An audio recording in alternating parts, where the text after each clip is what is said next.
Live from LinkedIn, Facebook, YouTube, and Twitter.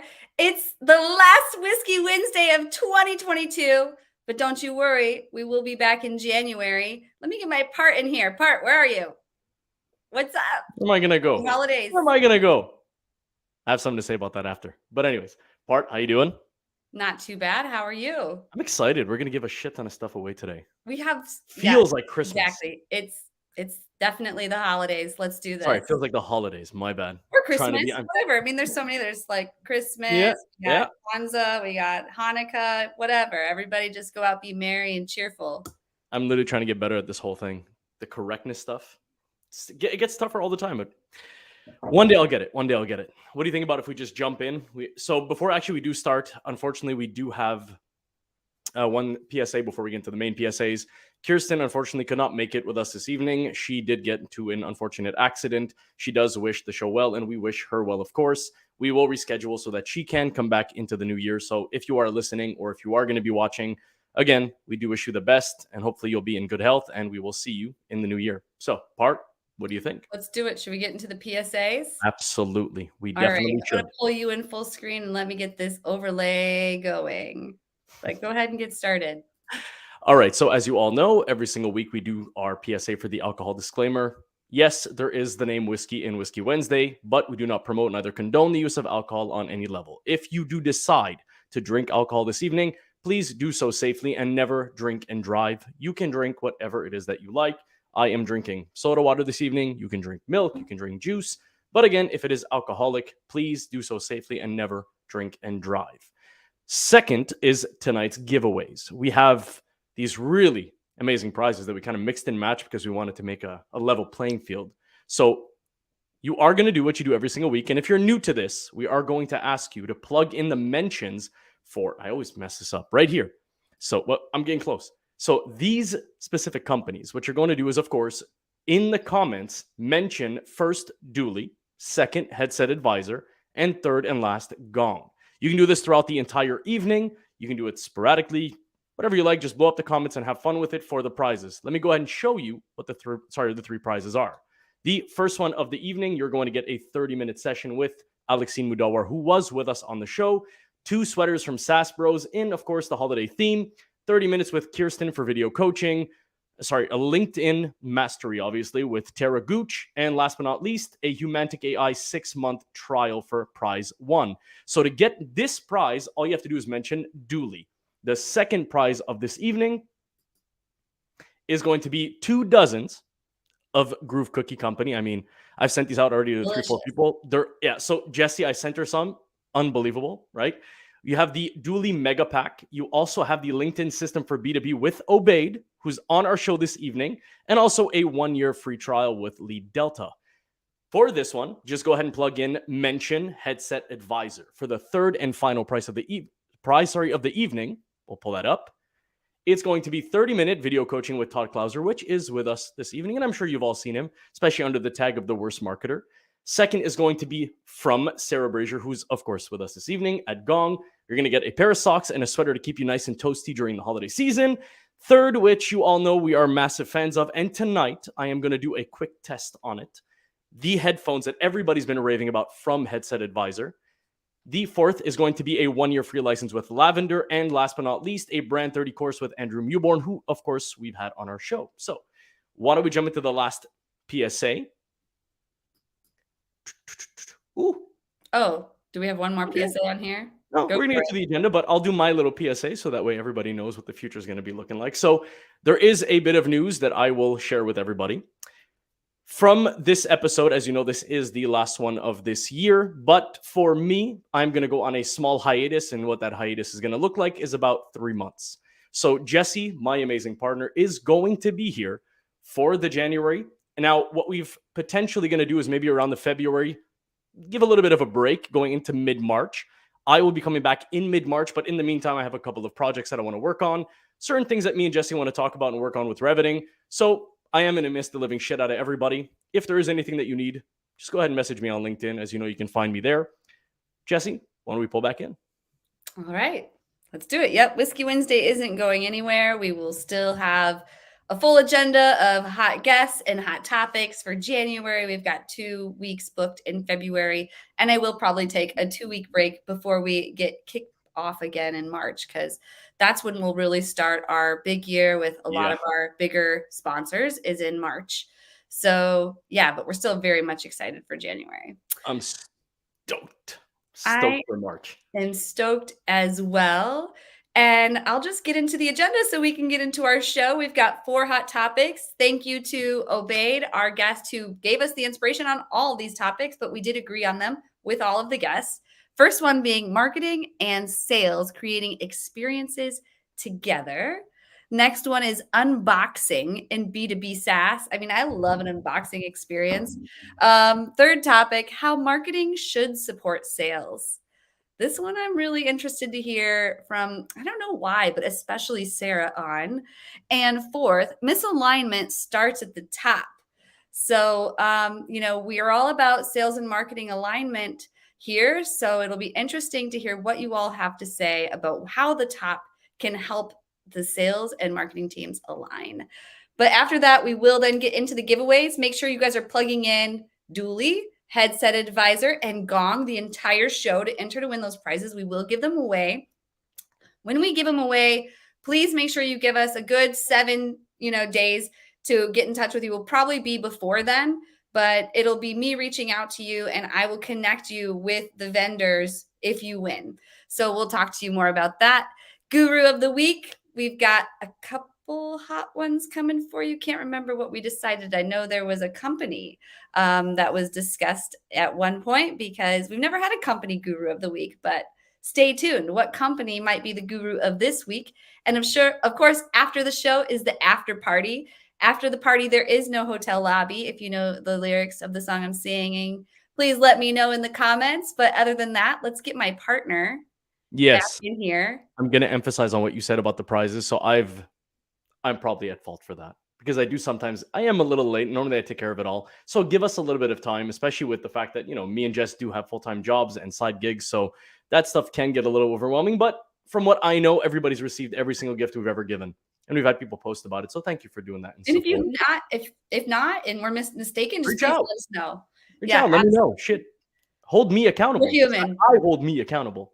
And we don't have these gifts physically, so we're just connecting people with vendors. So there's a little bit of logistics that's going in there. But with that, let's get our guests in here. I'm going to pull them in, Eddie, and you introduce them as I pull them in. Are you ready?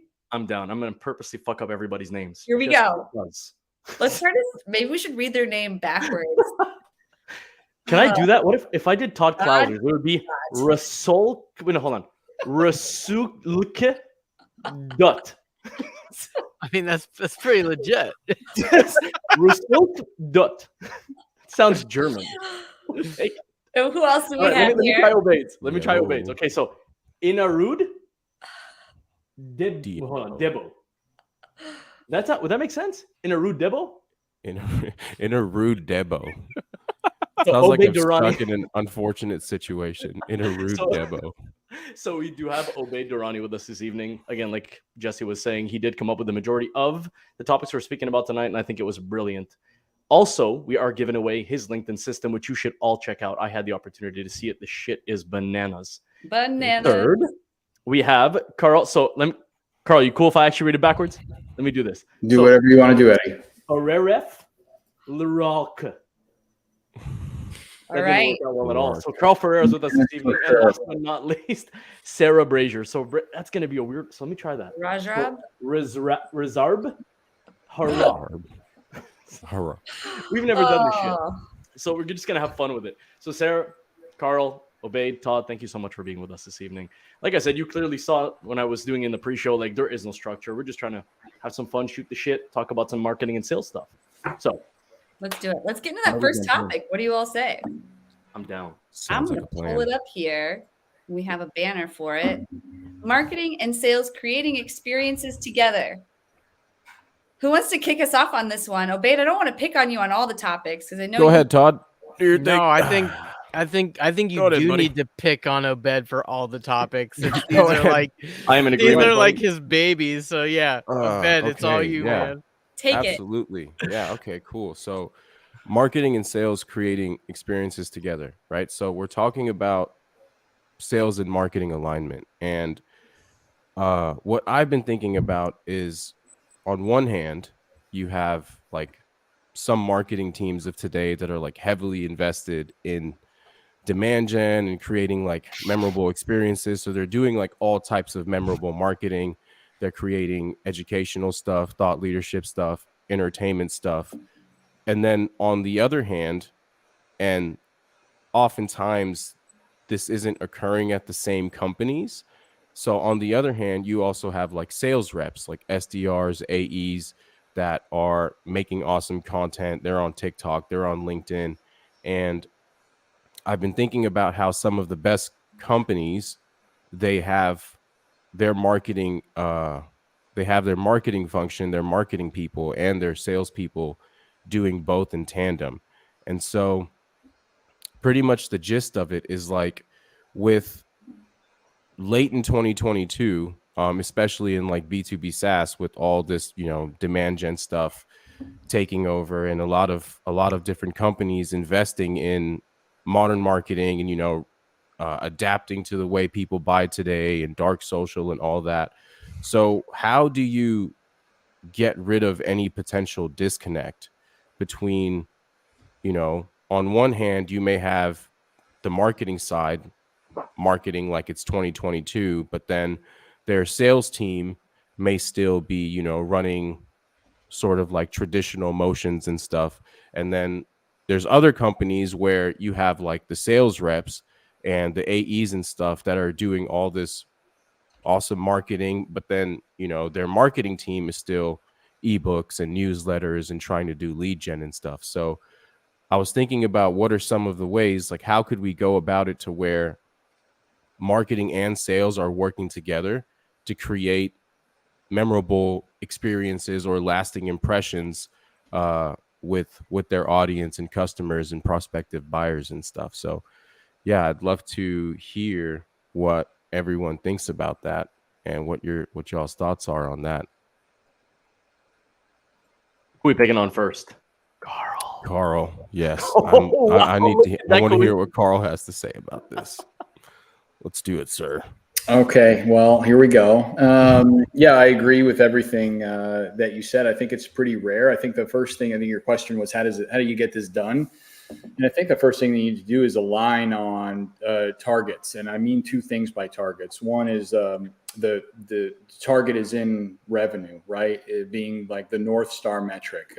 If our marketing that we're doing to certain accounts is successful, what does that mean? Well, it creates pipeline that closes at a high clip, right? Which I would believe to be something like 25% close rate or higher, right? Anything lower than that is, buying intent probably isn't there. So that's how I define target number one. Target number two is how rare is it to have a marketing team that knows which specific target accounts individual sales reps are going after. I think that's super rare. I think you've got a lot of maybe marketing and sales teams today that are, a lot of marketing teams are starting to align on things like revenue as the core metric, as opposed to marketing just kind of being measured on leads and sales being measured on close one revenue. I think that's getting fixed, and you see that evolving. A lot more marketers talking about revenue as kind of their focus and driving revenue, et cetera. So that's a great evolution. I still don't know if marketing teams are doing the work that sellers are doing to reach specific accounts, right? And I would maybe ask like Sarah, like maybe what happens at Gong, right? Does the marketing team at Gong potentially have Sarah's target account list? Are they doing research? Are they looking at annual reports and 10Ks? Do they do the research like a seller does to put really crispy messaging in front of those specific buyers and targets in the channels that marketing has access to, which sellers typically don't have access to, like advertising channels? Same with us at Refine Labs, right? As a marketing side of our team have the same list of targets that me and the sales team have as far as accounts go. I think that's the next evolution that you're going to see, where marketing becomes a lot more ABM. I know that's kind of like a very tired term and tactic, but it ceases to be kind of a one to large list and more of like a one to few, where marketers are maybe working more closely with the sales team saying, hey, who are your 25 target accounts? Let's do research together on why they should be. Let's listen to their, annual reports together. Let's listen to their quarterly earnings calls, et cetera. I'd love to see marketing kind of really step into the trenches with sales. I think they'd learn a lot and they'd produce better results. But that's I'd like to see sales welcome marketing into the trenches with them. I have a question. I mean, Todd is more than welcome to come to any of my team's sales calls. I've tried so many times. And no, he hasn't. He shoos me away at every. He charges me to meet with him. I can't even. Just whatever, Todd. My time is valuable, Carl. I'm sorry. Is this going to be the first feud between sales and marketing on our show? Maybe two people from the same down company. for it. Internal to external. I mean, Todd is the best, worst marketer in the world. Like we know best, worst. This is public information. But like, how does sales and marketing build those experiences together? Creating experiences together. So I guess, yeah, that's a great point. Getting in the same room, getting in the trenches together.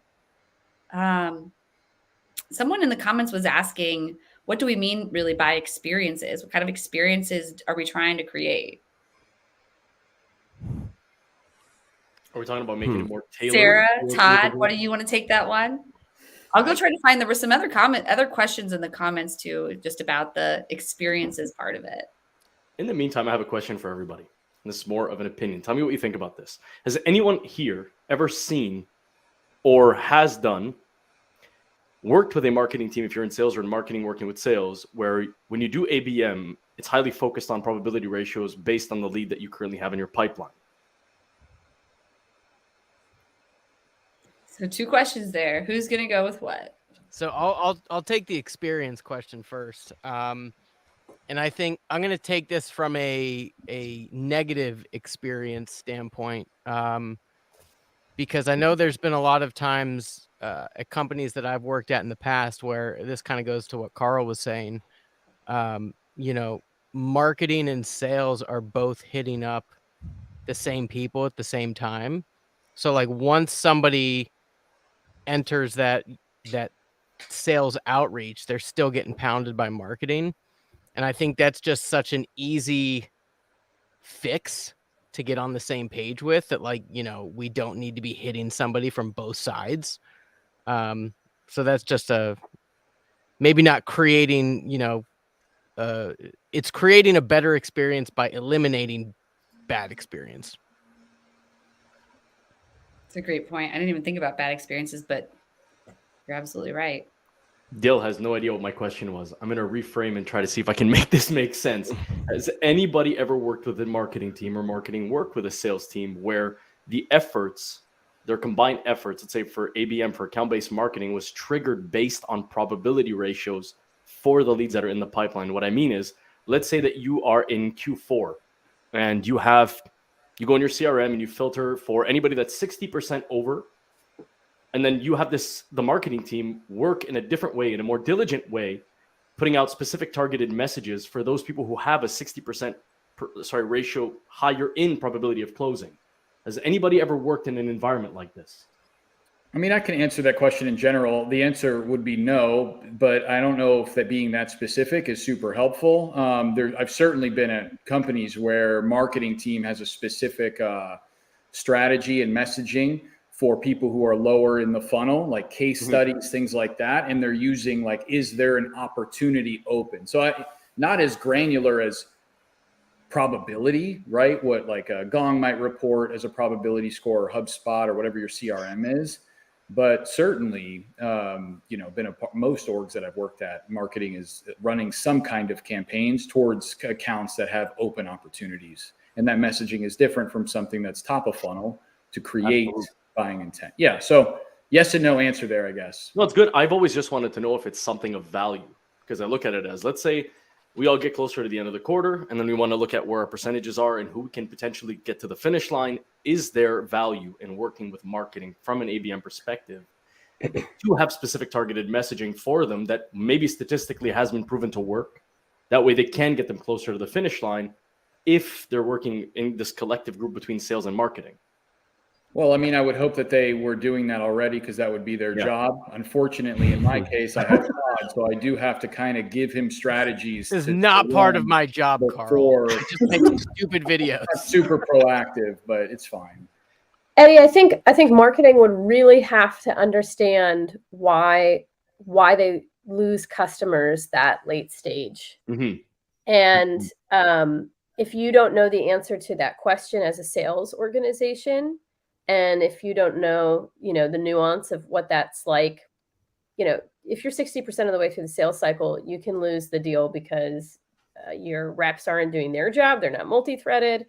Your reps are not using the correct messaging. They're progressing deals forward when they shouldn't be. There's a bunch of reasons why you can lose. And so you've got to do a lot of like process of elimination to understand what marketing could even affect when you're that deep down. And then you would really need to understand like how that affects different segments and buyer processes and, what makes deals at risk. So I think that sounds like a really great idea. I would love that. But I think you have to be really specific in order not to accelerate waste. And I'm with you. And I think that's where I get into the targeted messaging specifically based on, of course, precedents and based on data that we have that we collected. Some people ask what's ABM. There are some newer people that coming into the mix. So it's account-based marketing for those who do not know. But I love the way that you said that. The way you worded it was much more elaborate. And I think that that's truly going to be needed to do any type of messaging. Yeah. I think I can... Oh, go ahead. Sorry. No, sorry. Go ahead. No, go ahead. Yeah, I was gonna. Yeah. Wait. Who go ahead? Me or Sarah? What's that? Okay. Wonderful. Yeah, I was gonna say. So at Loxo, because we're a small team and I'm the one and only marketer, I work with like everyone, and so we kind of do that whole ABM thing, but where if it's not based on probability at this point, because like it's marketing has only existed in the company for like a month and a half since I joined. So we don't really have all that like historical data and stuff to look at and what's going to close when and this and that. So like it's all being built right now as we go. So, we'll do it to where, maybe they've had a few touches and they're having, luck with a certain account, or we'll target like ICP fits in the Fortune 1, like Cloud 100 or something like that. But working through this and experiencing this, I'm starting to feel like the closer you move to short-term messaging, short-term results, short-term like stuff, the further away you're moving from actual marketing and like what marketing is supposed to be doing.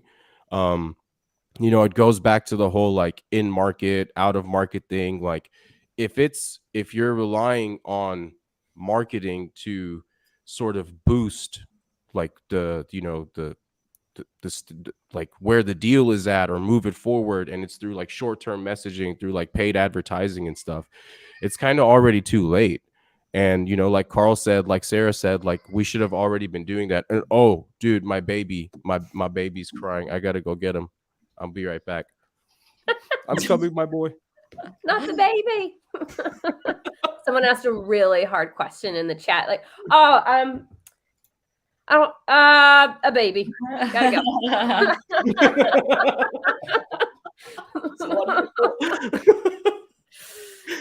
That's what I do on my side. When I get an objection, I'm like, hold that thought.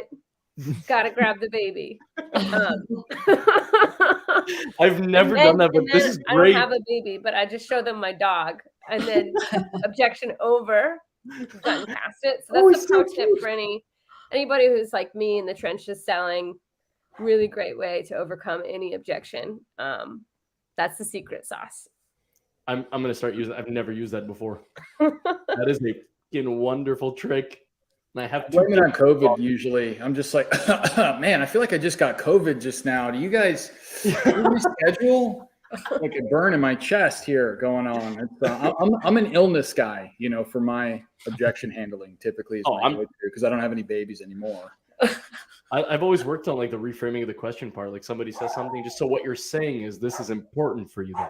And then I just work for yourself 20 extra seconds. Yeah. Yeah. I'm getting 20 exactly. I'm getting 20 more seconds. So what you're saying is that price is important to you, but are we talking about price or cost here? And then I just work my way back towards the end. There you go. Does anyone have anything else to add on marketing and sales creating experiences together? I had thoughts about the beginning from the beginning. Yeah. I took notes, and I also took notes on the last thing that was said, because I think true salesperson. Also, as we established earlier, I'm visiting my in-laws in Europe, so it's 3 a.m. I'm sure they can hear this. They're like, "What is she doing?" So I have to take notes because I wouldn't know what. I'm going to wake up in the morning and I'm going to be like, "That was the weirdest dream." I think we have to define what marketing's job is when we're talking about these things, because if you're going to start talking about marketing, 60% of the way through the funnel, like, what is the overall purpose of marketing? And I was always under the impression that the job of marketing, like first and foremost, is to like create and define the narrative and then tell the story that compels people to even want to talk to you in the first place. And then you get a bunch of SDRs and they take that narrative and they make it incredibly personal and they reach out to people directly, which then they go, okay, fine, I really have to talk to you. But that call is no longer a totally cold, awkward, uncomfortable call. It's something where they're like, yeah, I think I've heard of that. I think I've heard of Gong before.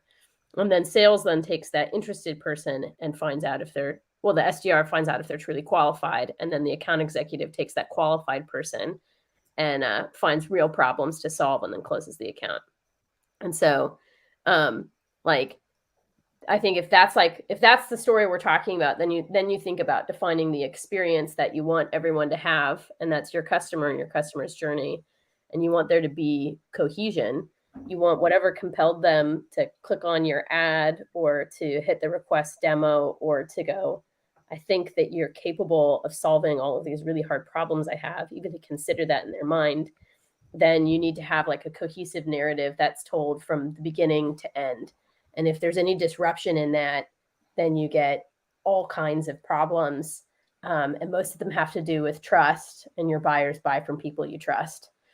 And then we can get super nuanced about all the ways that you can do that. And one of those ways is account-based marketing, which I think I was thinking about, like, the question that's coming up, or that came up in the very beginning, is like, how do sales and marketing work together on this? And I think some of the thematic things I was hearing is like, hey, there's people like, there's SDRs who go out and create brands on TikTok or LinkedIn or Twitter, and they somehow become like a branch of marketing without being an official employee of that team, because they now have a voice that's creating that narrative.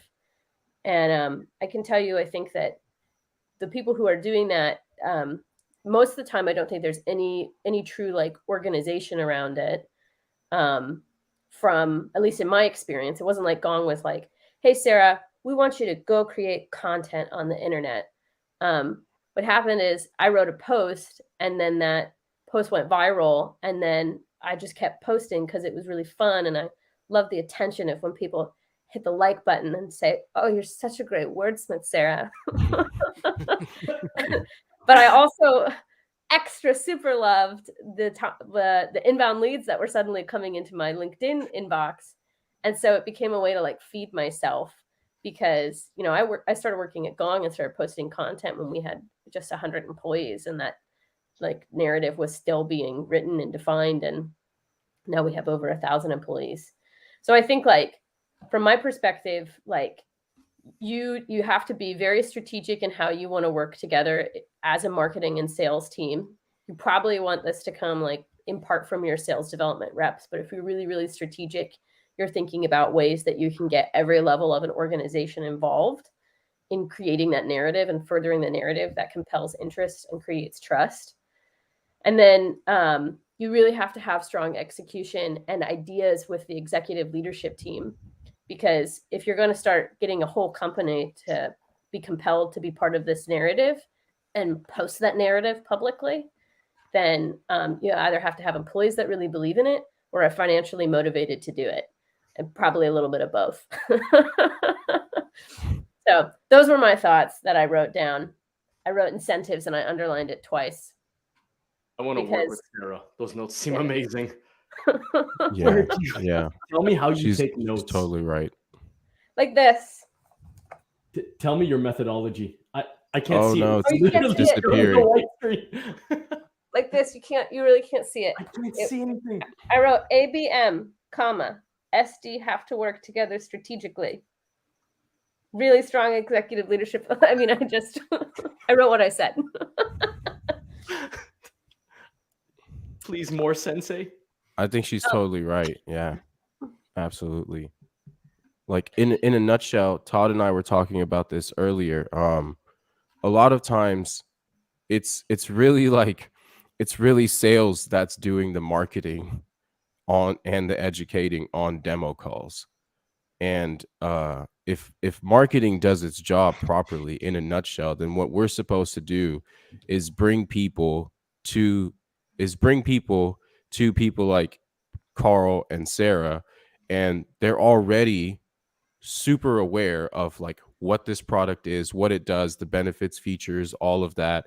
And not just only are they educated, it's super awesome and even more beneficial for the sales cycle as a whole if they're like fans of the brand, right? So like, not only have you been doing that like thought leadership stuff, educational stuff, but you've been doing like real marketing where you're building these memorable experiences. And as you do that over time, 6, 7, 8 months, and then I'm talking to Carl or I'm talking to Sarah, then it's like I jump on the call and I'm like, hey, what's up? I've been listening to this podcast for so and so for so long. So now Carl or Sarah don't have to do any educating. They don't have to like, this is our product and this is our feature. They can jump straight into like a customized solution based on, and obviously they'll have done their research in the back end, like who's this dude that's about to talk to us. They'll come with something fully prepared. So it's like I can meet them on the same wavelength where they can just jump right in and talk about this custom solution and how all of these things, like they already know that I know how it works, and now they can just start talking to me how these things will help me in the context of my problems and how these things will help me overcome the challenges that I have, and we can jump straight into that. So it's marketing's role to get prospects and buyers and these potential customers when they're on the call with your sales counterpart, for them to be at a certain level of education, awareness, admiration. I think those are the very key things, just like Sarah was talking about. And it's like, if marketing is like jumping into the picture late, then, that's already too late. And Todd and I, I think it's relevant in just the subtopic that we're on, how Sarah was talking about, like, it's about the narrative and it's about getting people bought in.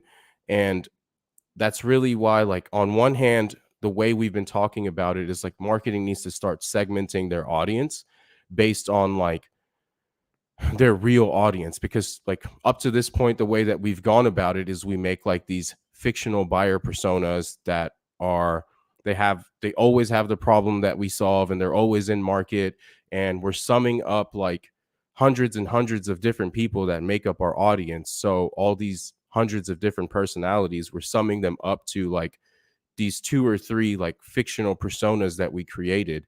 And then all the content that we create is based off of these like fictional like things, like it's not even real. And so the other way we should go about it is if we understand that the fact that our content is supposed to go on a specific journey, they're supposed to serve purposes that fulfill our business objectives and that result in business growth, we can sort of divide our audience up into 3 parts, which is the top down part, the middle out part, and the bottom up part.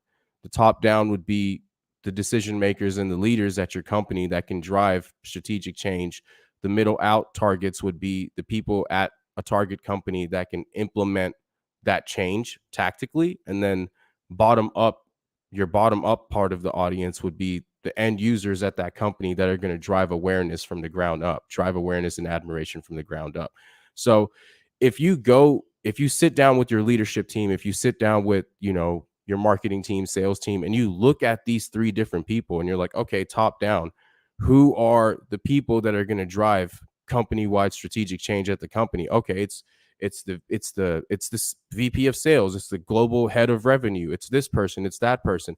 Now you have a list of actual real people. And then so you go to the middle out part. Who are the people in the company that are going to tactically implement this change? And you're like, okay, it's the head of sales enablement, or, the head of content, the head of marketing, whatever. And you list out all those people. These are people that are involved in the buying cycle, in the decision-making cycle, all that stuff. And then end users, the bottom up part. And this is important because it forces marketers to single out end users, where if you look at like the world of marketing wisdom, we're really only ever talking about like the people with the pain points, the buyers, the decision makers. But those people may not necessarily be the end user. Sometimes they are, sometimes they're not, but it may not necessarily be the end user. So you have to single out those end users. And it's like, okay, now I've listed out these 3 things. I have these actual audiences, and now these are the people you go and network with. These are the people you add on LinkedIn. These are the people you talk to. These are the people don't encourage him, Todd. These are the people that you like. These are the ones you want to go and talk to. Ask them about their challenges, ask them about their day-to-day, ask them about their goals, their targets. And you soak in all this information, and now you turn around and you start creating content based on this information, not fictional buyer personas, not like, oh, I read some blog on this and that. I talk to lots of marketers, their network, the people that they're connected to on LinkedIn, their audience doesn't reflect the audience of their business objectives. Oh, my baby's awake. I gotta go. I'll be right back. No problem. And, on that, it's a great time to transition into our next topic. Because I know we're at 9:45 already. We're going into topic 2, which is unboxing and B2B SaaS. And I know that Obaid was actually this was his idea of a topic too. So I don't know if anybody has thoughts on unboxing and B2B SaaS. I know that we love to provide people with unboxing experiences here at Whiskey Wednesday because we love to send out prizes. And people like that form of receiving something tangible, especially in the age of the pandemic when everything is online. But I don't know. What do you guys have to say about unboxing and B2B SaaS? This is the worst possible time for Obaid to leave. That's right. And How about this? Let me give away a prize. And we'll have a little thinkski on it. That sounds like a great idea. All right, let's have a little thunkski on it, and I'm going to give away a prize to these gorgeous people. So let me go ahead and share my screen. Let's do that. I know you're Everybody ready. get in Dooley really quick while he's getting It's ready. Dooley. Dooley is prize one. It's I'm the gonna pull happy it up here. holidays. This is what you're gonna win if you type in Ooh. Dooley Ooh, and you this is win. All right, let me share my screen. Let's give away the first prize. We're going to go back and do it the old-fashioned way that we used to do it. Not wait until the end, because I know people want to see if they're going to win or not. So let's jump into Doolies. Here we are. Chrome tab. Dooley. Everybody ready? Let's make her happen.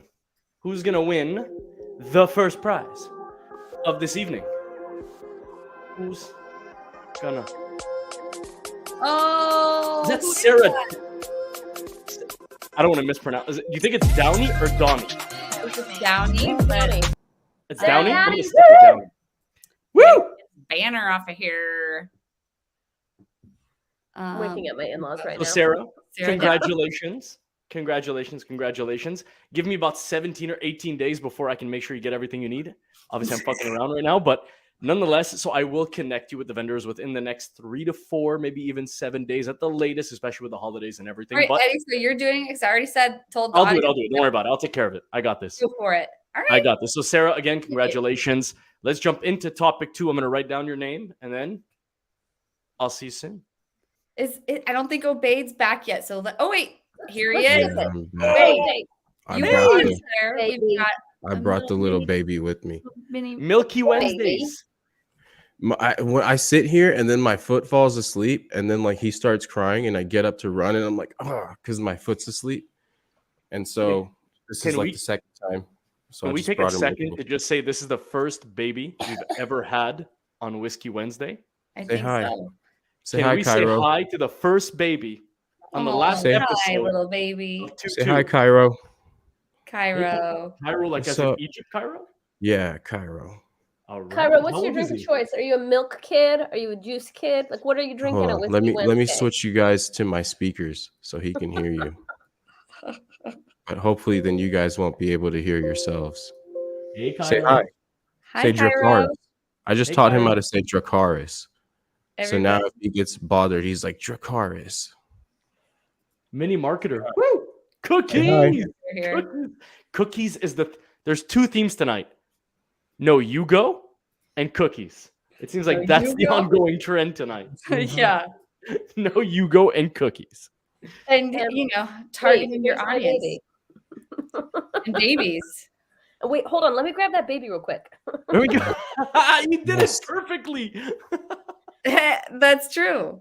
Oh shit, that was awesome. I mean, sorry. Oh crap. No, And, it's and we're totally cool. talking about like real chocolate chip cookies, not third-party cookies, because we're all about first-party data here and actually looking at your real customer data and figuring out who your next customer is based on your customer data, which is what Obaid was talking about, and that's so important. Obaid, we're glad you're back though for unboxing and B2B SaaS because none of us knew what to say on that topic. Where did Todd go? Where did he run off to? Yeah, where did he run off? Somebody said in the comments that tonight the part of Obaid Durrani will be played There was by a Todd baby. I had Clouser. to run. Oh no, my nemesis, baby. Yeah. So unboxing and B2B SaaS. This kind of goes back to this is a bit on marketing. In my experience, I've worked at several agencies and stuff, and it's like, especially in this whole like demand gen 2022, like everyone's doing like this funny entertaining content, and a lot of people are active on LinkedIn, and almost every company has a podcast. So I think it's like one thing that we really need to consider is that when we're trying so hard to like be thought leaders and stay top of mind and do all these things, I think we need to remember that we're trying very hard to be thought leaders and stay top of mind. So it's kind of like, think of it this way. Like if I'm a prospect, if I'm a fan of product X, right? And so I've been following product X's people on LinkedIn for several months now. I've listened to a bunch of their episodes, like podcast episode. I've watched their YouTube videos. I've read through their blog posts, and it's been going on for months and months. And now I'm a huge admirer of their product and their brand, irrelevant of their product. I'm a fan of their company because I follow several people at their company, so I'm a fan of them. And it's like, 6, 7 months, 8 months of me doing this, it comes down to it where, I've been now thinking about using their product and how it would make my day-to-day better, or I've been thinking about working with this marketing team and how they could help me reach my goals and targets and whatnot. And so then it's like the time finally comes for it, and I sign up for that product, or I use that product, or I sign up with that marketing agency, and then we have a kickoff call, and then we like totally botch it, right? And we get on the kickoff call, and it's like we haven't been like we're talking to people through a slide deck. It's not really like a conversation. There's no engagement. We just share our screen. We pull up our slide deck, and we're just like, all right, slide 1, this is what it is. And then like you'll see people's faces on like the little on the videos, and they're all just sitting there like, bro, like, what did I get myself into? And then so that's the unboxing experience, right? Like, you spent 9 months like thought leadering this person, and building all this cool marketing, and they've been thinking about it, and like, oh man, I'd love to work with this team, or I'd love to use this product, and now it's finally here. They finally did it. They've signed, they've paid Carl a buttload of money, they've paid Sarah a buttload of money, and now they get on the kickoff call, and we don't have their problems, or we're talking about the same things that they already know. Or to like set up the product, you have to use like a third party vendor to like help you, and now you're paying them thousands of dollars to like actually set up this product. So I think you got to keep that same energy. You have to continue that experience between marketing, sales, customer success, post sales, and it's like everyone has to be on the same wavelength. And you also have to really consider from Nana's not home right now. Nana went to school. We got the countdown up, Obaid. And then so it's I think it's essentially just that. You have to consider the fact that like where that person is at, right? Like, what do they think? Like, is this a pleasant experience for them?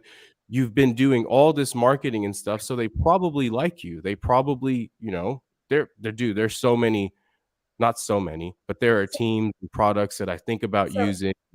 Like that's the whole point of this whole like This content creation and marketing thing. Yeah. This sounds like a product problem. Like what you're describing is a problem with product, because product's job is to create the end user experience. So I paid, I get to use it now, and the product's not great. That's a product problem. And there's a difference between companies that focus on product-led growth, where the unboxing experience is the reason, like why people stick and stay with the product. Think about, so many companies are using product-led growth. Everyone's trying to figure out a way to make product-led growth work. So I can think of a bunch. You've got Twilio, Grammarly, Canva, all these things that you can go in and sign up and start using, and it's a very compelling experience. And then you keep using it and you grow it, which is probably the direction that SaaS and it needs to continue to go in. But for companies that have that in the reverse, for whatever reason, you can't just sign up and use it right away, and it's a good experience, they can not have to focus on what the end thing is. So I think number one, you're talking about a product problem, which becomes a customer success problem. And to me, it seems like a communication issue. Like it's twofold. It's the handoff experience between pre and post sales, which we talk about a lot as one of the things that we solve it or help to solve for at Gong. We're not going to fix all of it, but this is what happens when you live in an antiquated world where everything is delayed, where it all is reliant on somebody making sure they take a note and put that note into a CRM. And then that note gets read, and the note someone's taking action on it, instead of being able to capture the entire life cycle and journey of your customer and be able to act on it as those moments happen organically, which I think goes back to something from like the first point, which is essentially just like one of the problems. Chris Bogue brought it up, but he's like, problem is that Marketing doesn't listen to any of these conversations. And they're also acting on like data to me that's 6 months too late because they have to go find all those data points you're talking about. And 6 months ago, the economy was totally different. So if marketing is basing their decisions right now off of what was happening at the beginning of the year, you're screwed. So you need to have like this continual feedback loop, which you could use a tool like Gong to help with. But I think the unboxing experience, that's a product problem. And that's something that at the executive leadership level, your company needs to be focused on. What do you want to happen when your customers use your product for the first time? And it has to be a philosophical question of like, do we actually care about our customers? And if the answer is yes, then you're going to make it not suck to use the product. Those are my thoughts on that. Woo! I 100% agree. I totally agree.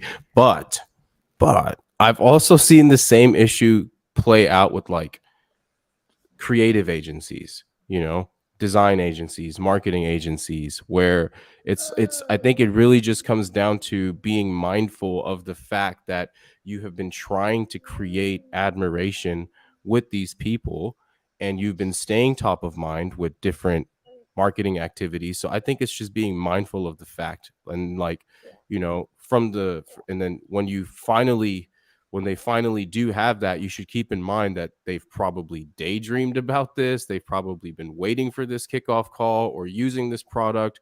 And so just be mindful of that and sort of like continue that experience, right? It's just like watching a really awesome like trailer for like the new like PS5 or something, and then you're just waiting months and months for using it. You're thinking about like, oh, this console is going to be cool, and then you finally order it and then you unbox it and it's just like a peanut or something. You're like, what's this? And then so I think it's just you have to be mindful of the fact Give that your customer a peanut.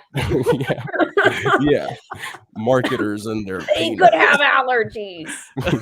yeah I mean, what you're ultimately talking about is like, marketing, sales, all these people have spent months, if not years, building trust. And it takes a really, really long time to do that. And it's not that hard to break someone's trust. And once broken, then, you could lose a customer for maybe forever or a very, very long time. And it takes twice as long to rebuild that trust that you could have just not sucked at to begin with. Yeah, absolutely. Just don't suck. That's all we're saying here. Stop sucking, guys. It's that Stop simple. sucking. Stop lying. That lying part is hard. Looking at you, Todd. How Worst have you marketer in the world. How have you all closed the trust gap with your buyers? Like most of you here are salespeople or have sales background. And I know, and I guess what I'm alluding to is you post on LinkedIn. All of you are active on LinkedIn. And, but I know there's more to that. So I'd like to hear from you guys. How do you close the trust gap? Well, I'd like to hear from Todd on closing the trust gap. Todd hasn't spoken a word. My my strategy for closing the trust gap is to create. What's that? I said, hold on, there's a baby in the room. 1 second. No, I think like for me, this is gonna sound really cliche, but I think like creating content that is, I hate saying authentic just because it's so overused.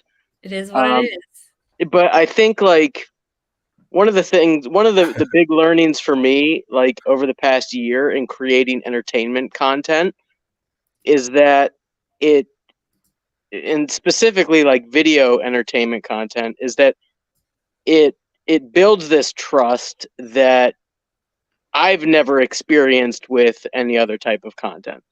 So like, for example, earlier in the year, I was doing a bunch of these one-on-one calls with people, and over the course of like 3 months, I did like probably 150 of them.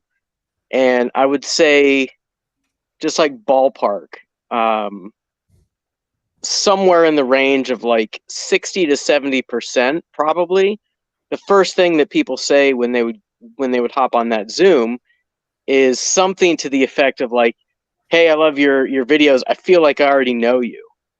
which is like from a content or marketing perspective, like that's like the pinnacle, because that's like the hardest thing to do.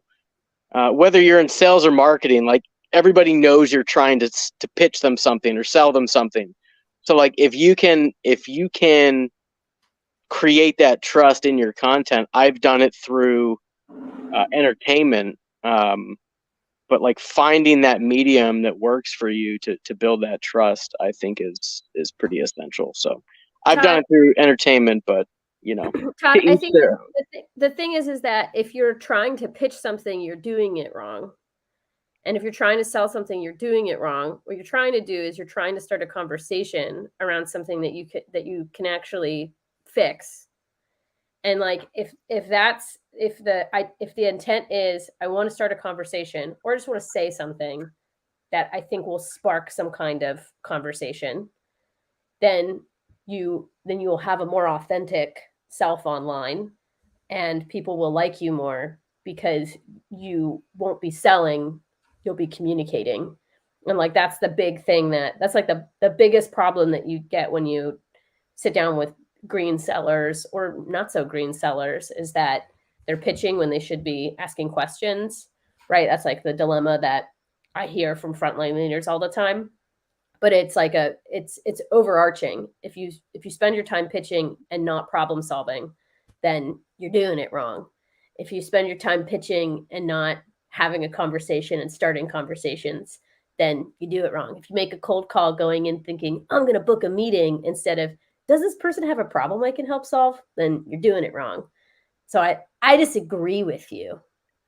Wow, I feel like let me throw this back out there though. I actually agree with what you're saying. But that being said, I think the percentage of people that do what you just described is the small minority. So like from the audience perspective or from like a prospect's perspective, they've had that bad pitch so many times that that's what they're expecting. So like whether you're coming in there with the right intentions or not, I feel like you have to overcome that. That's where that building trust comes into play. And like I think, you know, finding a way to do that is probably the hardest part. Yeah, which is why if you're using like a social channel, like if you're approaching this from an AE or SDR perspective, and if you're using a social channel to sell, the place to start is not actually creating your own content. The place to start is commenting on other people's content. Yeah. Yes. Amen. Sarah, can I just say how aligned in the stars we are? What you said earlier about conversing over pitching, I literally, and I know some people even watching this, I've sent them the article from Falcon, like an entire page on that. So I just want to tell you like how aligned we are on this subject, because I always talk about conversing over pitching. So thank you for bringing that to life. That, I wanted to start singing the song from Les Mis about the stars in their multitudes. I'm down with anything. I just couldn't believe the way that you said that is the exact same way I say it. But thank you for saying it the way that you do. I think that maybe we have some feedback from you, Obaid. I'm going to mute for a second. But also, like, it helps you consume content. So it's a great way to start, because then you're reading other people's posts, you're seeing what other people are saying, and it gives you inspiration of what you could say. So like getting into the comments and making that your goal just to comment more is definitely a great way to get started, because you also want to be consuming content. But shall we move into our next topic? Real quick, let me weigh in there, because I think this is something that's worked for me in the past, and I've talked about this several times. But not just, I think obviously commenting is essential. That's really good. But one of the things that's worked really well for me in the past, specifically when I was doing YouTube full time, is early on when we were smaller, what we would do is we would look for content that we wanted to create a similar topic on. We would look for like the best videos. And typically, like what people do when they do that, whether it's a blog or a video or whatever, they They go out, they try to find these really high performing pieces of content, and they try to like make it like 5% better. What we would do is we would drop down into the comments and then stack rank them by engagement. And then instead of just responding to people with the answers, we would take it one step further and we would actually create video content. Back then it was long form for YouTube, but we would create an actual video based around their question. And then we would actually like reach out to that person and try to get them involved in that content creation process. So like this was a welding channel. So like an example might be like, hey, my aluminum welds are crap. Like, I don't know what I'm doing wrong. Can you help? We would go in, say like, hey, can you send me like a picture of it or the settings you used or like how you're going about it? Bring them into that content experience. If they didn't respond, at the very least, we would take a screenshot of like their question and then say like, you know, Joe Schmo had this question. We're going to answer it. And then we would send them back that video response. And at that point, we were not only answering somebody's question, but because we stack ranked them by the most engagement on these videos that had millions of views, all these other people that likely have the same question come down and they see that response, and we're not stealing views from like the original creator, but like we're piggybacking off that audience by helping the person like with the stuff that they left out. So I think taking it one step further than commenting and like creating a greater experience and bringing that person into your creation process, one goes to building that trust like we talked about earlier, but two, like in our case, like that was one of the best ways that we would create like these diehard fans. Like we probably had like 50 to 100 people that would show up, and they would be the first people that commented on every single video. And in some cases, they even became like the bouncers of our content. Like if someone would say something negative, they would pop in and be like, no, man, you don't know what you're talking about. Like these guys, they're the shit. They know what they're talking about. So like one step further than commenting, I think bringing that person into like your content and answering their question. I prefer through video, but there's plenty of other ways to do it. Is one way to take that even further. Maybe it's because Chris Bogue is hanging out in the comments, but it's like with improv, you know, the yes and. It sounds like you're just continuing a conversation. You're saying yes and, but you're doing it through the form of content creation instead of just a one-off comment that doesn't further it.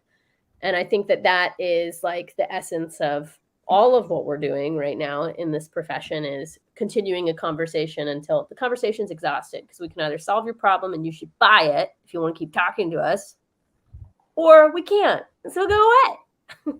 But friendly. Real quick, just going back to the original question of like closing that trust gap, I just want to continue my apparent role on this call as Sarah's echo chamber and say that yes, I totally agree with everything she said earlier about having a conversation. I've only been in sales one time in my career.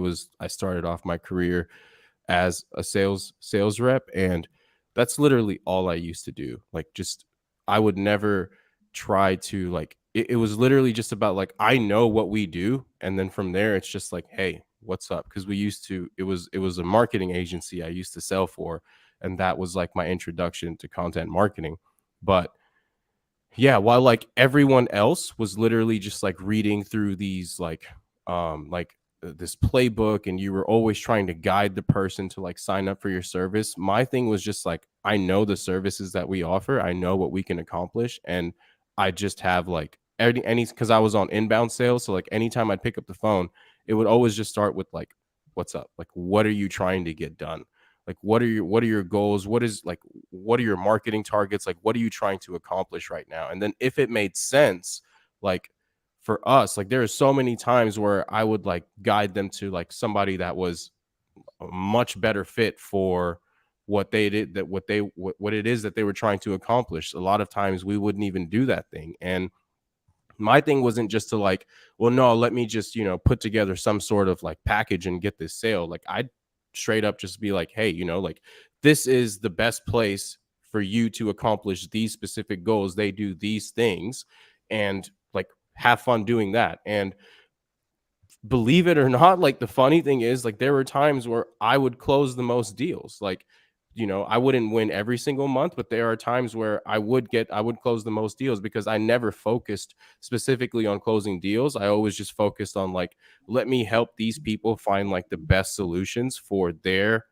specific challenges and problems right now. And if it just so happens to genuinely be something that we can do, then awesome. But if not, then it was more important for me to build like just, you know, a genuine, honest relationship with them than it was to here, let me make my company an extra quick, you know, 5K, 10K, whatever. That's only going to be canceled in the next, you know, 2-3 weeks because we don't actually do that thing. And it's just going to add to our refunds and churn rate and all of that only because me as a salesperson was trying to hit my goal just so I can do blah, blah, blah. It wasn't actually better for that person, that client, and it's in the long run, it's not actually good for our company. So it aside from having that conversation, you also have to consider like in that sense too. Aside from closing the trust gap and just being like being having that relationship, like you also have to consider the fact that it's not best for anyone other than, you know, maybe your short-term monthly target right now. So yeah, totally 100% agree with Sarah, and then by extension what Todd said about commenting as well. For sure. Whew.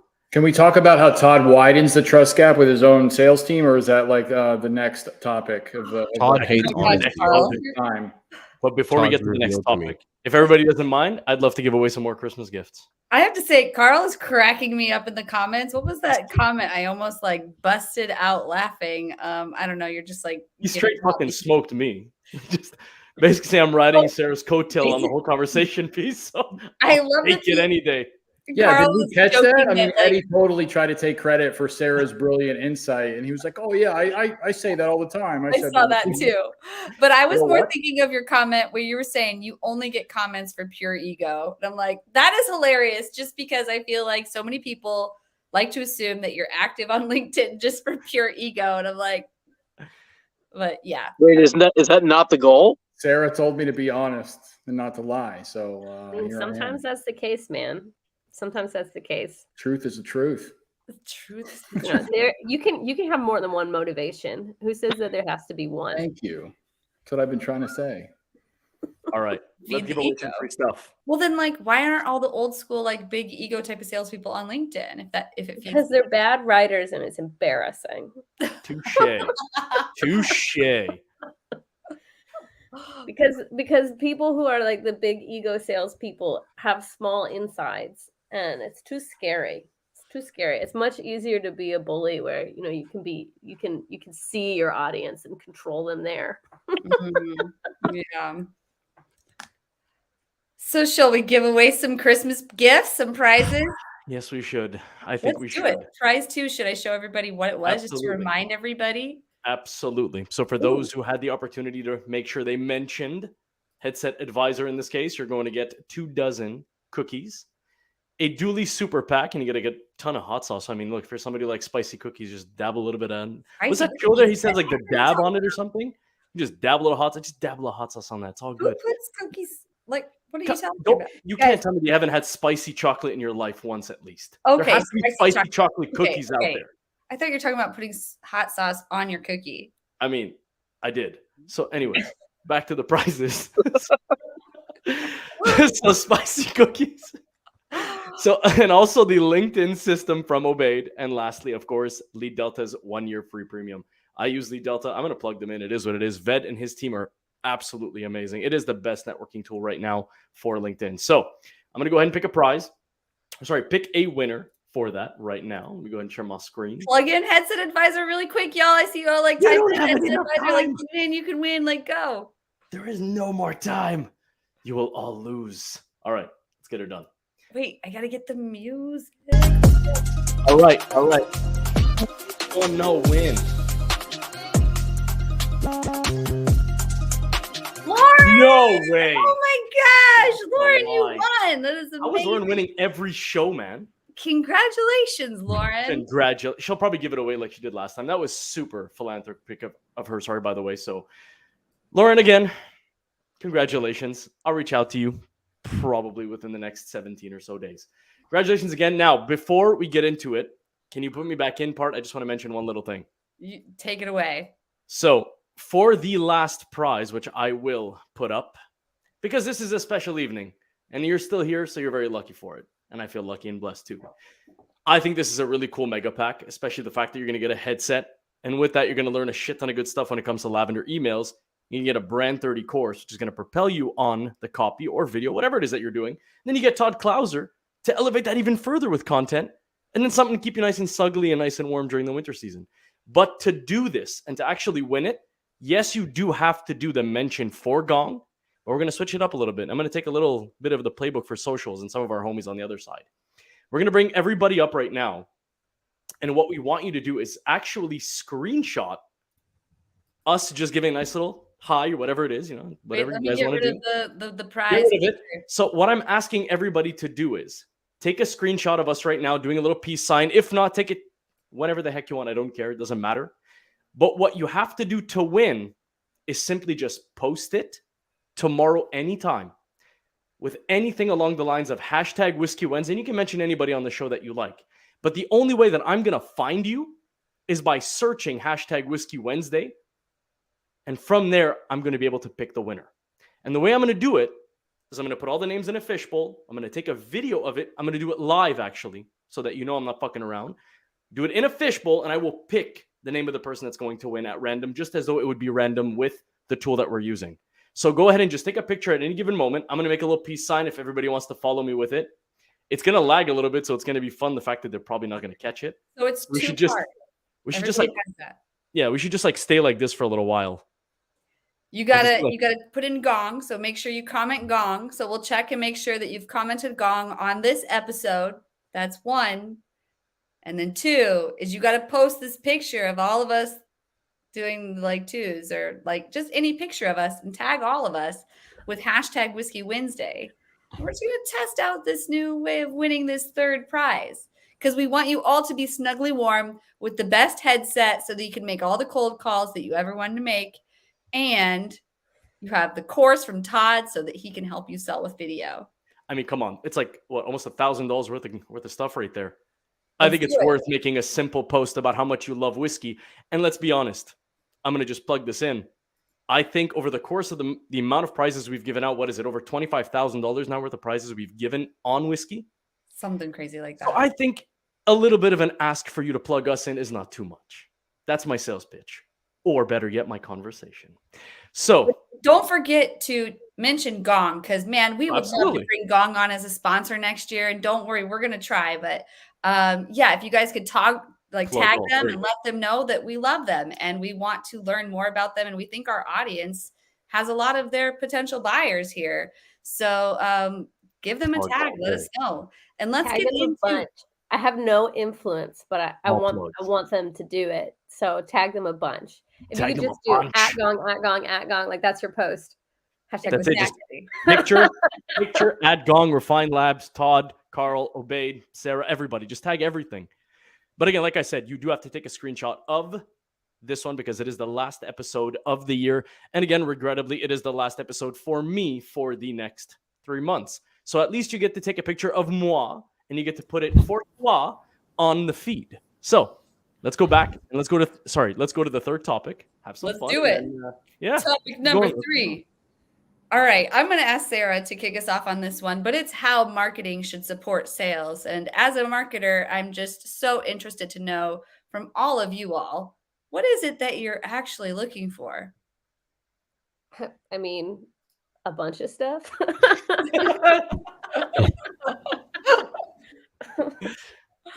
Updated slides. You really want slides? Pager with our Like No, who shares no. slides anymore? No. So I don't know. Like I like, what do I want from marketing? Like my glasses came off. Like I'm really thinking about it. I'll put them back on. It doesn't look as good. So I think that the first thing that I need from marketing is qualified leads. And that's like the number one thing that I think marketing needs to give salespeople is some like help generate interest and get the people in the door. And I know that I have to go get them myself too, but any help in doing that. So everything we've talked about up to this point, creating the narrative, account-based marketing, driving interest, having a reach that I cannot as a single person have. All that I need from marketing. And so I think that's like one function of marketing. And then I think of like the PMM team as this like mid-funnel function of marketing. I need help to be equipped with information about what else is happening from a broader perspective. And I think that comes both from sales leadership and from marketing in a partnership. So while I don't necessarily need slides all the time, there are moments when I definitely need like some kind of material to send people.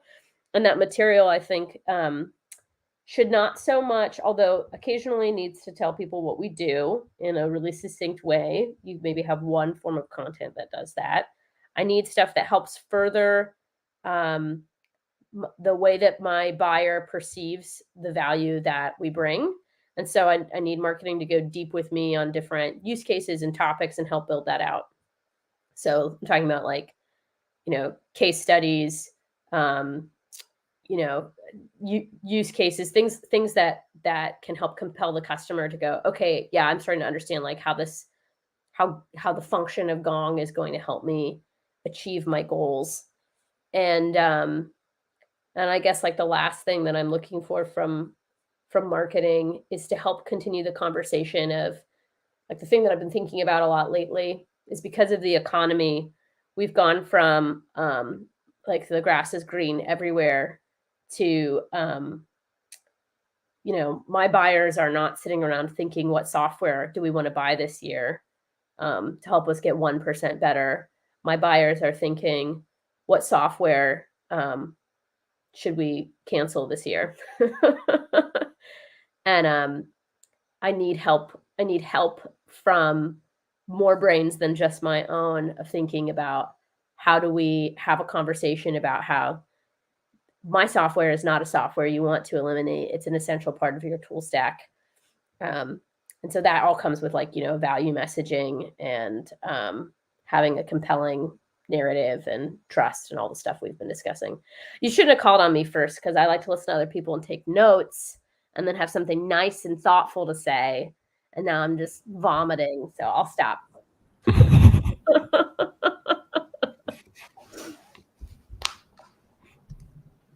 I agree. I'm just going to chime in and be Sarah's echo chamber and say yes. We all agree. Yes, absolutely.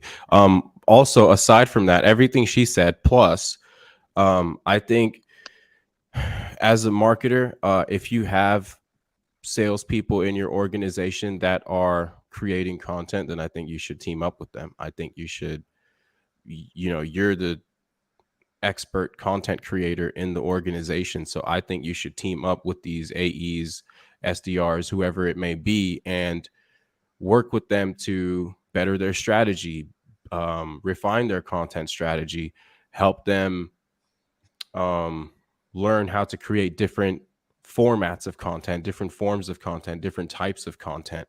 So a lot of, as a part of my job at Loxo, because we like our end user are SaaS AEs. So what I do is I just schedule calls with different SaaS AEs in my network and stuff. And we'll just jump on like 15-20 minute calls. And it's like, hey, like, what's your day-to-day like? What are your what kind of content do you look forward to, and this and that. So I like to learn about them, and in return, a lot of these AEs have like hit me back and been like, hey, can I talk to you, because I sell this product and we target marketers. So I'd love to get inside the mind of like a marketer. And I'm like, hell yeah. And I always jump on the calls with these AEs and I work with them to like better understand the same thing they help me understand, like what do marketers want? But then we also go a little bit further and talk about like their content strategy and, you know, how they're thinking about approaching content. And I think it's super cool that they're embracing that. But at the end of the day, like they're not marketers and they're not, you know, traditionally content creators. And so I think it's really valuable and helpful if the marketers on their team could be the ones, you know, instead of them having to reach out to people like me, Todd, stuff like that. I think the marketers on their teams, like they could seek these people out, you know, maybe maybe they're connected with their colleagues, their peers on LinkedIn. And you see that like, you know, so-and-so has been creating content. I think you should hit that person up and, you know, work with them to refine their content creation skills and whatnot. I think that'd be super valuable for that person and for the organization in the long run. Carl, as a salesperson, I'd love to hear from you. How should marketing support sales? It's hard for me to make a lot of picky asks right now because I'm just, you know, I just want the basics at this point from Todd. Let me cut in here. Let me cut in here. Would be nice. Pulses of the leads that come inbound. It'd be nice if some of them had pulses. No, I'm just kidding. I love Todd. I think marketing's goal, and I think Carl will attest to this, with the answer to a simple question is, when was the last time you had to do an outbound call, Mr. Ferreira? You guys hear that baby crying? Baby crying in the background. She's like 10, but she still cries sometimes. Yeah, no, Todd does a great job. I think I echo what Sarah said, and Obaid had an awesome point. I don't know if any marketers support their content creators. I do a decent amount of content creation. I don't think I've ever been really supported by a marketing team. So I think that's a really brilliant insight.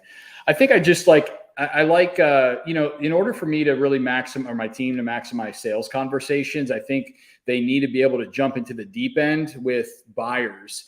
And when you have to spend a lot of time explaining the basics of what you do, it really like slows things down. And so I think for marketing, in addition to all the brilliant things that have already been said and Sarah's long list of requests, which is awesome, I think just like, is it clear what we do and what we solve for? And I think that just right there, like, can I understand what you do on your website? I'm big on that, because what that does for sellers is that drives inbound that's actually relevant, you know, like the website has qualified them. You know, like I should be here. I should convert on Gong's website or Refine Labs website. I belong here. And I think that cuts a lot of noise from a lot of the inbound that salespeople get. And then the second thing that it does is allows, you know, discovery in the early stages of an opportunity and a sales conversation to go a lot smoother, because I don't have to explain like the basics. I don't have to spend a bunch of time just telling you the basics of what we do. We can jump into the deep end and really start to solve your business's problems and connect the dots between where you're trying to go and what we do. So in addition to all that's already been said. Yeah, to add to that, to echo what Carl said, I think it'd be super helpful if marketing helped people disqualify themselves. And it's like, you know, you have tools like Mutiny and Webflow and all this stuff. And if your product has like multiple use cases, you could create landing page for each use case. You could use something like Toriel to create these easily, you know, customizable product demos for that specific use case. If you're a project management tool, a creative team is going to be using it differently than like a finance team, than, you know, like the sales team. So you could create landing pages for all these different use cases tailored to the different people that are going to be using it. Makes it a lot easier for Sarah, for Carl, if I get on this, you know, website and you have all this like an abundance of information, pricing, all that stuff, and I can just disqualify myself. Oh, it's too expensive. Oh, it doesn't have the specific features. And I'm just helping Carl save time. You know, he doesn't have to then go through all that stuff. If I can get my salespeople, you know, leads that are, like Carl said, informed, they're fans of the brand, they've had all this abundance of information, and they've now even disqualified themselves, and they're still making it to these demo calls, that shows a very high level of interest. And if I've done my job right, they're very aware, they're very educated. They don't need Carl to tell me like the basics of like, okay, what does Refine Labs do? What does Gong do? Like, we can jump straight into it. Like, these for the prospect, like, these are my problems. And then for Carl, it's like, okay, you already know what we do. Here's how we can use these things in this system and these processes to help you solve your business goals and challenges right now. And so I think it's there's so many ways that we could go about that. Helping people disqualify themselves would be a cool change, cool thing to for marketing to focus on. I agree, especially because sales has that, like, you know, their shorter time frame that they're looking at, and a lot of the time aren't as, you know, when you're commission based, I feel like you're more likely to want to push things through the funnel even when you shouldn't. And so if marketing can do a little more to make sure we're filtering, I think that's super helpful. I love that, like HubSpot, when you have web forms in HubSpot, you can, you know, the very simple way to like remove a lot of spam is to not allow, at least for B2B companies, not allow public email domains come through your forms. So then at least you're only allowing business emails to come through. And so if you're not doing at least that, that is a way to cut down your spam by, I don't know, at least 70%. If they don't want to give you a business email, then they probably really shouldn't be downloading your ebook anyway. And really, should we be downloading ebooks anyway? But yeah, different topic. But we have one more final topic to get into. Should we start it now? Because we're pretty late. I love the conversation. I don't want to rush us. So by all means, feel free if anyone has anything. All right. Well, then I'm going to get into misalignment starts at the top. So, Eddy, I think you're on mute. Are you saying something? Oh, yeah, I muted you earlier because we had an echo from you. Oh, interesting. What I was trying to say is I already started putting in the link for the after party inside of the comments. So if you are watching, go ahead and take that link, copy and paste it. I see there's already 2 people in there right now. I know it's a little bit early before the end of the show, but nonetheless, I also put it in the private chat for the guests that we have this evening. So if you would like to join us, it is in the private chat. And if you are watching, plug that in. Don't worry about just stepping in. There's already 2 people in there. You'll grow naturally, of course, in number. Then we'll join you after, and then we're just going to have some fun. So go ahead and plug that in, and let's keep going. Yep, we understand too, you know, Carl, if you have to put the kids to bed, you know, this is just an informal show. So you got to do life. You do what you got to do. Same with Sarah. I know you're in the Netherlands. It's like 4 a.m. there. We are super grateful that you are here. Everybody should keep plugging in Gong just for Sarah into the comments, but feel free to drop it anytime. But I'd love to hear from you guys. Misalignment starts at top. So before you go, if you have anything to say, feel free. Because, you know, there's a lot that we as marketers and salespeople can say that we wish would happen. But at the end of the day, if the leaders would bring us all together and have us pick our goals to, you know, rally around together and communicate together, and our technology to, you know, both use and share together. What all do you have to say about that? Eddy. I can just say one thing. Yeah, please, Carl. I don't know if Eddy's talking. I don't know what's going on. I don't know. He was. You know, I was gonna ask, can everybody hear me okay? No, we couldn't, but now we can. Now we can. Oh, yeah. so now you can. Okay, so for my boy Drew over at Headset Advisor, I want you to put me up on here. I want everyone to see what you're gonna win. Maybe that's why, because he was commenting that I'm not wearing my headset, but my guy, I'm wearing them right now. So clearly you can hear me pretty fine from what I've been hearing. So just wanted to plug my boys over at Headset Advisor. See, even my partner has one. I'll get it on. These are the best. I got to say, like, they're amazing. And I'm plugging all day. But anyways, back to the show. I'm going to keep these on until the rest, so that way I don't crash or people think I'm on mute. So, Carl, please, I'm sorry. No apologies necessary. I do have to put 2 little girls to bed. But Misalignment starts at the top. Yeah, I agree. I'm actually pretty harsh on this. Whenever I talk to buyers, I typically lose those deals because I'm so harsh. So close rates aren't as good as they used to be, apparently, despite Todd's amazing inbound flow. But I think that misalignment has to start at the top. It's the CEO's business, right? Like, this is his or her business. And if your team is misaligned, have different goals, are not on the same page, or not communicating with each other, I feel like, Jocko Willink would tell that CEO that they need to practice a little bit more extreme ownership. So I feel like everything starts by being the CEO's fault. And a lot of times, whenever you solve these deep problems of misalignment, it has to come from the CEO, right? I see a lot of great marketers come inbound to Refine Labs or sales leaders, and they're trying to solve something that's really tough to solve, which is to align an entire organization together, right? The Patriots want to go to the Super Bowl, for instance. Like, who are you going to blame if they can't do that? You're probably going to look at head coach, Tom Brady, et cetera. You typically aren't going to go to like a defensive lineman or somebody like that and hold them accountable to something. So, I think it has to start at the top. If the CEO is not driving some kind of larger alignment, transformation type of initiative in a business, it's her fault, his fault, their fault, board's fault. So I think that's where it has to start, right? Absolutely. I am in agreement. Now I'm going to go put babies to bed. I love y'all. Yes. We love you more. Thank you so much for coming, Carl. Carl. We're still Thank around. you so Maybe much for save coming. that Google Hangout link. All right. Thanks, Carl. Misalignment starting at the top. Sorry, Sarah, if you want to hop, I know it's 4:00 in the morning in the Netherlands. I just want you to just know how much we appreciate you for still being here. On a serious note, seriously, I know I'd like to goof around and have a lot of fun with whiskey, but like, it's 4:00 where you are. For those who actually, it's what, almost 5 at this point? It's 4:35. It's 4:30. So for all of you up, watching, just understand the commitment that Sarah's taking to be here with us tonight. And I mean, we've literally had some invaluable information and knowledge. So on a serious note, thank you very much.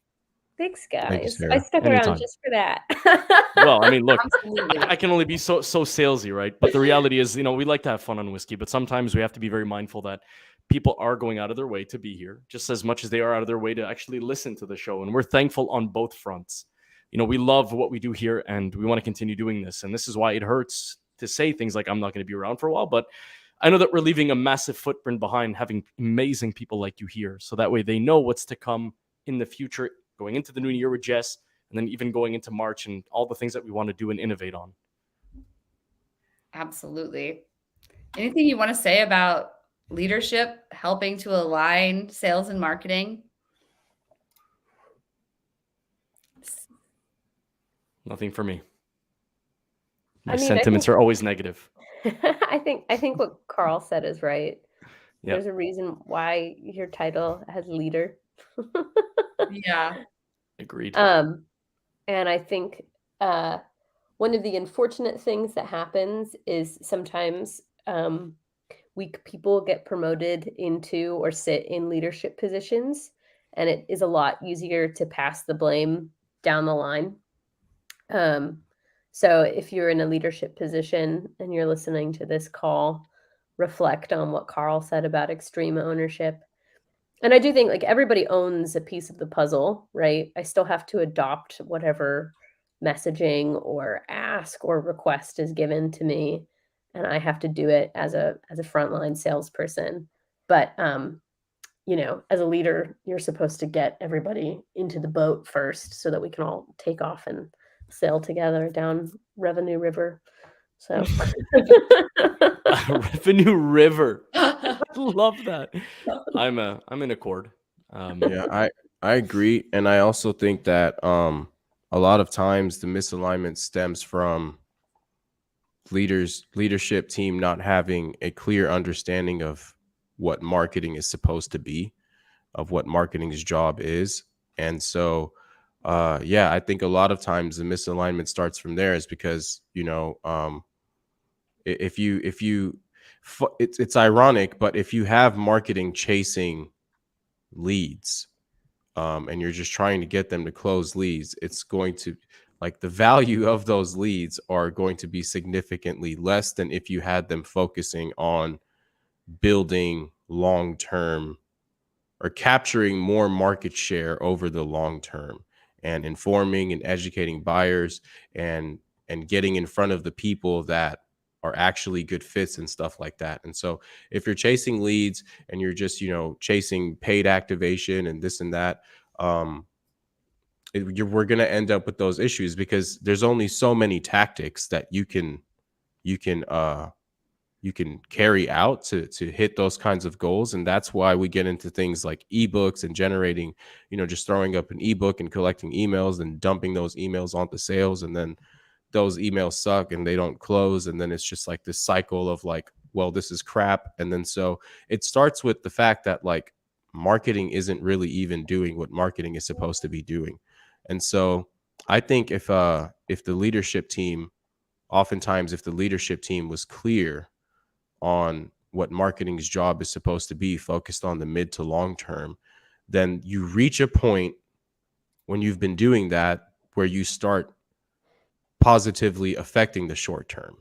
And it's almost like a snowball effect. And so you have to just give it time, especially if you're like a new organization, new startup or something, and your marketing is just getting going, or if it's a small team, like you have to give it time. And then that's where, in that short term, that's where it's on like, the best sales rate, the best sales reps, they build their own pipelines. They're out there prospecting. They're out there doing this stuff as well. So they're on the phones. Yeah. They're like doing the work. They're taking action, right? Yeah. I mean, you guys are all salespeople, right? That's what they're doing. Like when there is no marketing and marketing's just getting started and ramping up, and it takes 6 months to a year to longer, then the best salespeople are doing what, Sarah and Eddy? Sorry, I was Yes. I'm dialing. I'm smiling and dialing. Smiling and dialing. Todd, the last cold call I made was yesterday. This morning. But I do want to say something on that for misalignment. So I had the opportunity, and I say this a lot, I had the opportunity to step into a leadership role before in a director environment. And the one thing that I didn't like, and I think it depends on what you want out of your life and out of your career and when you want it. When it happened to me, the one thing I noticed, and it was within a Fortune 5, but some of the stuff that you think you're going to get being in those positions, especially when you start thinking about the giving back concept of everything you learned, and you want to be able to give tactics and overarching strategies that you've learned so that it could be more symmetry, more universal, outreach or whatever you want to call it. The one thing you notice is that there's different plans. There's people above you that have different plans. And then they come to you with something and it's opposite to what you may sometimes think. And then you'll come with this idea that if you do this synergy or this collective thinking with your marketing team, you're going to get a better output. The one thing that you don't notice, and it depends on every company, but for mine at least, the one thing I got is don't worry about them. Marketing will do what they do. You worry about you and your team. And I didn't really appreciate that, because I thought as a collective, and I come from the background of wanting them to synergize because I understand the value behind it. That's not what I was given. So I stepped back and I wanted to continue being an individual contributor because I love and I'm truly passionate about my craft. And then I'm not saying that it's going to be like that in every company. Maybe one day, who knows, I'll land in another place where they'll value this specific system. But for at least what I experienced, it wasn't what I thought it was. So just to give you an idea. The other thing too, real quick, and this kind of goes back to what Obaid was saying, is it's really a metrics issue. Like what marketing's KPIs are versus sales. Like sales is getting measured on revenue, and in most instances, marketing's getting measured on like MQLs. So as a marketer, if I'm like, just to make like this math easy, let's say like I need to provide 1,000 MQLs this month. That's like my target. If I'm at 60% and I've got like a week left, that's very easy for me to just game that metric, get as many MQLs as I possibly can coming in simply by adding a little budget. Even though those are all that, just allow the public email domains to come in. Just let all that spam that you filtered out, just let that come back in. Yeah, exactly. And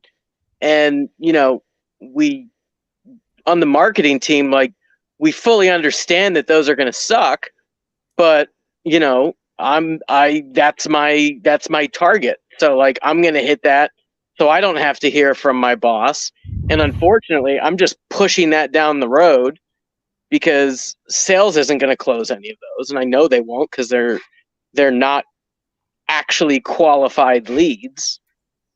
So in a lot of cases, sales pays the price for marketing having terrible KPIs. Well said. So you do know. Oh, we know. We know. know how to game the system.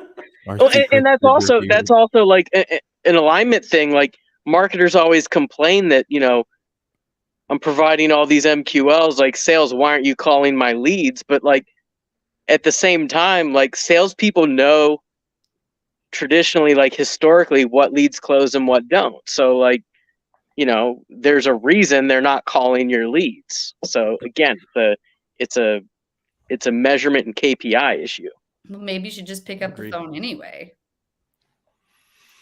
Well, sure, but then you have SDRs who are dialing unqualified leads, and then their conversion. I don't even want to rates get started on that. You're just Oh, accelerating waste, and then you've got all the problems that we currently have with SDRs reaching out. The amount of emails and like messages I get from SDRs, I'm like, somebody asked me today about our SOC 2 Type 2, and if I wanted to use their services for like our next security review. I was like, what? Who do I look like?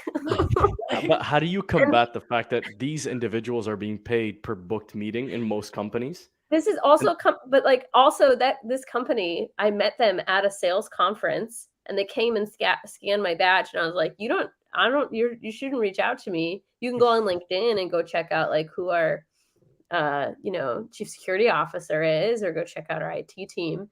And they're like, yeah, sure. So they should have sent me an email being like, hey, could you introduce me to that? We talked about X, Y, or Z. They didn't even do that. They were like, do you want to buy?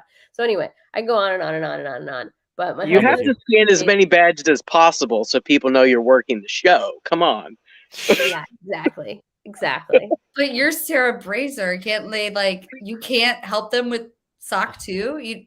That's not what you do. Shockingly, I am still a You're on LinkedIn. Don't you do everything at Gong? Aren't you Gong as a whole? I do not. All I do is sell Gong to a very few amount of people. Gong rocks. And hope they buy. Yeah. If you guys need to buy Gong, you know where I am. I've used Gong. My husband has texted me no less than 3 times. He wants to go to bed, and I'm too loud. Oh, we're so sorry, husband. Well then, how about this? Why don't we just say who the guru of the week is? And then from that point, we'll hop into the after party. I'll let all of you say it. I know it's a company, and I think they're doing massive things. So I will let all 3 of you. I do a countdown, usually like a 3, 2, 1. So 3, 2, 1. Guru of the week is, guys, Lavender is the first company guru of the week. Congratulations, Lavender. They are doing massive things, and we're super proud of them. I think we're all homies with Will and his homie. We're grateful for our partnership with them. They share a license to Lavender every week, and that's been really great for our audience. So thank you. And we didn't even suggest that. That was you guys who suggested Lavender. Yes. Yeah, so we do want to say thank you to. So Sarah, if you do want to hop, please don't feel obligated to stay. We do want to say thank you. Have a wonderful evening. Sarah, great chatting with you. I loved all the comments, and I love this dialogue. I could keep doing it till. Well, come back on the show. You have to come back. Let us know. Invite me. All right, I'll see you guys. Okay, bye. Yeah. So I will. It looks like Obaid also dropped, but for both of you, I left the. I left the link, inside of our own private chat. So Todd and Obaid, if you want to join us in the private chat for the after party, please go ahead. It looks like there's already 8 or 9 people in there. Almost 10, I think, if I'm correct.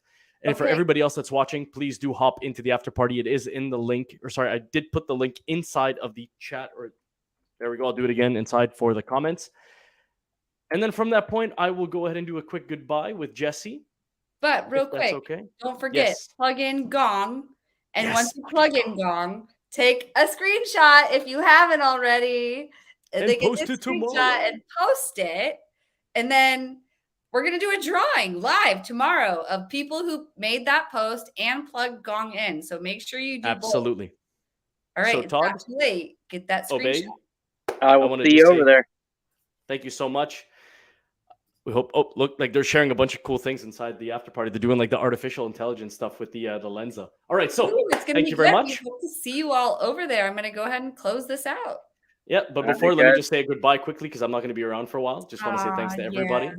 You know, it'd be nice for me to say goodbye. So Thanks, Eddie. Well, everybody say No goodbye problem. to Eddie. If you don't mind, everybody plug into the comments. Bye, Eddie. See you in March. But Bye. you know, So- on LinkedIn anyway. yeah, it's okay. Well, anyways, I'll say goodbye at the best of my capabilities, but I just do want to say thank you for everything that. I mean, look, we've been doing this since what, February, going into March, kind of end of February, beginning of March. And I think it was an unbelievable experience up to this point. And we remain consistent week in and week out. And the one thing that we are going to be changing going into the new year, we're going to keep it going with Jessie, of course, in the beginning of the year. But come March, we are going to be doing it every 2 weeks. So if you are still watching, please know that we're going to be doing it every 2 weeks. There's a lot of reasons as to why we're doing this. Also because we do want to build a lot of momentum around it, right? And we want to give you more. And we think when we have more time to prep, we can give back more. So this is my sign off saying thank you for everything that you've done for me and Jessie and for Whiskey. We love you eternally for it. If you want to see us in the after party and at least see me for the last time visually in this fashion with Whiskey, I will be in the after party and I will make sure to rock the shit out of it. So thank you again for everything. In part, I do want to give a massive shout out to my partner. I know there's about 20 people still watching. Jessie has been nothing less and short than amazing throughout this entire process. And even me on the exit of these 3 months, her understanding and the passion of the show and just her overall compassion for it has been second to none. And I just have to say that much. And she's been an unbelievable partner throughout this entire year in this journey. So partner, thank you so much for everything. And I'll see you in the after party. Of course, we would understand. Sometimes people just need to take a break. So I respect that and think more people out there should do that. So you're setting a good example, Eddie. And with that, I'm going to go ahead and close it out and see you all at the after party. All right. Peace.